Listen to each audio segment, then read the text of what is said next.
And those tears continued until he began to sob, and he covered his hands, sobbing because of the memories of his mother Amina. And as the Sahaba saw this, and they had never seen him cry to this level, his pain became their pain. And his tears became their tears. And his sobbing became their sobbing. And they began to cry, and they began to sob. 500 grown men crying because they see the Prophet crying. Can anybody come and say, why are they crying? Don't they have sabr? La hawla wa quwwata illa billah. How can you not cry when you think of your mother who has passed away? Wallahi, how can you not cry? So where did you understand that sabr means I cannot show any emotion? In fact, have you not read the Quran? What happened to Yaqub when he didn't have his son? What happened to him? He became blind because of crying. Is anybody going to accuse Yaqub, the Prophet, of not having sabr? So then, if sabr has nothing to do with emotion, which is the truth, if sabr has nothing to do with crying and pain, which is the truth, then what is sabr? Sabr means, and listen to this carefully because perhaps many of you or some of you haven't heard of this definition, but it is what clarifies the reality of sabr. Sabr has nothing to do with the outer tears or the pain of the heart. Nothing. Has nothing to do with that. You can cry till you go blind and you still have sabr. So what is sabr? Sabr means it's an internal process. It's an internal jihad. It happens up here and in the qalb, not out here. Sabr means you link your tragedy, you link your pain to the expectation of Allah's reward in the afterlife. This is what sabr is. You take the grief, the anger, the hurt, the anxiety, you take all of that and you remind yourself, Allah will reward me for all of this. And because you are reminded, you're able to control your tongue in saying something wrong and control your thoughts for thinking something un-Islamic. That is what sabr is. That's it. What is saying something that is wrong? Saying something that is wrong would be something that is un-Islamic. Thoughts and tongue that is un-Islamic. For example, why is this happening to me? It's not fair. That has no sabr. Astaghfirullah, you're accusing Allah of being unfair. To challenge the wisdom of Allah, that is where you have crossed the line. And you are demonstrating you do not have sabr. But as long as you accept, you don't have to understand.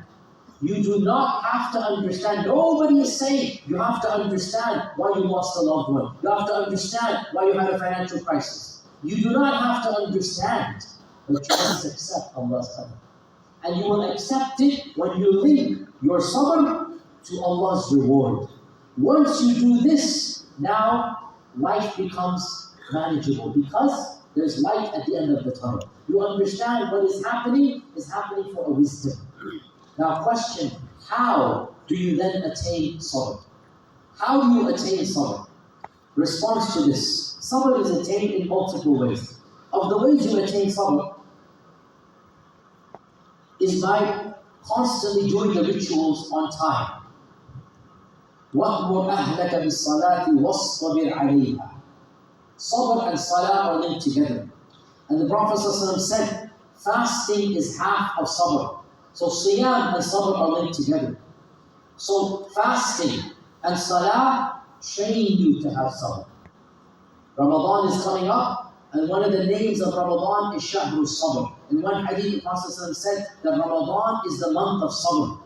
So Ramadan, the siyam, the Quran, these are all training grounds for sabr. However, there is another way to get sabr as well.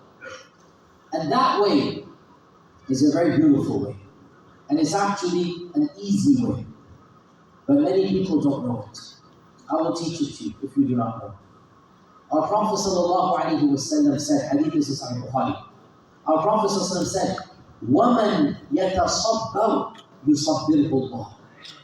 Whoever desires to have sabr, Allah will gift him sabr. Imagine if there was a hadith. Whoever desires $1 million, Allah will give him $1 million. Do you think anybody in this audience would not have $1 million? What if I were to tell you that having sabr, wallahi, is more precious to you than $1 million? Because sabr will make the quality of your life better, whereas $1 million will probably corrupt you and I and make the quality of your life worse in the akhirah. Sabr is more precious than $1 million, and it is for free. If you want sabr, all you have to do is desire it and ask Allah, and you will get it. You want more? Ask and you will get. You need even more? Ask and you will get.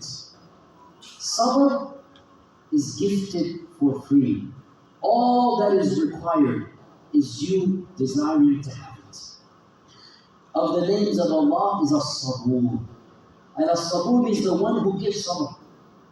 So when you desire sabr, when you are facing a calamity, do not ever say to yourself, I cannot handle this, it's too much, I don't have sabr. Because when you say, I don't have sabr, what does it actually mean now that you've heard this hadith?